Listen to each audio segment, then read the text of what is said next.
আমার শ্বশুর শাশুড়ির লোকে তুমি তো হিংসা করতেছো কে? আরে তুমি আমার মা, তুমি আমার কাছে কলিজা খাইতে চাইছিলা, ঠিক আছে, তখন আমার কাছে টাকা ছিল না, এখন আমার কাছে টাকা নাই, আমি হালত কইরা দেনা কইরা আমি এগুলো করছি। আর মেহমান আইসে করতে হইব না? চুরি করে আনলো তো খাওয়াইতে হইব, মেহমানের মান সম্মান রাখতে হইব না? মানে আমগত মুখে একটা মান সম্মান আছে, এখন আমি যদি আমার শ্বশুর শাশুড়ি খালি ভাত দিই, এটা কেমন দেখা যায়? হ্যাঁ, মান সম্মান তোমার যাইব, আমার যাইব, তুমি এর মধ্যে আমার খোড়া দিয়া ভালাইলা? না রে বাবা, খোটা দিমু কেন? আমি তোরে কিছু আনতে কইলে তোর কাছে টাকা থাকে না।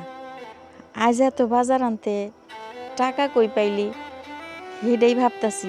আমি কিছু কইলে খালি নাই নাই করস। মা, তুমি এমন করতেছো কেন? তুমি কি জীবনে খাও নাই? আমি কি তোমার জীবনে খাওয়াই নাই? কিছু হইলেই তুমি খোটা দিয়ে কথা কও, খোটা দিয়ে কথা কও, মানে কি? মানে ভালো হইবা কবে তুমি কও তো?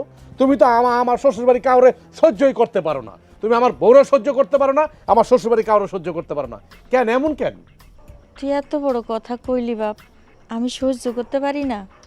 হ্যাঁ, কইতে পারলাম। তুমি যদি সহ্যই করতে পারতা তাহলে এই কথাগুলো তুমি আমার কইতে পারতা না।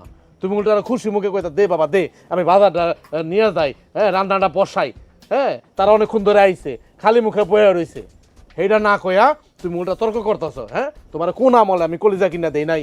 মানে কত কথা কইতাছো, আমার শ্বশুর শাশুড়ির জন্য কেন মাছ মাংস আনছি, এত কথা কেন মা? হ্যাঁ, এত কথা কেন?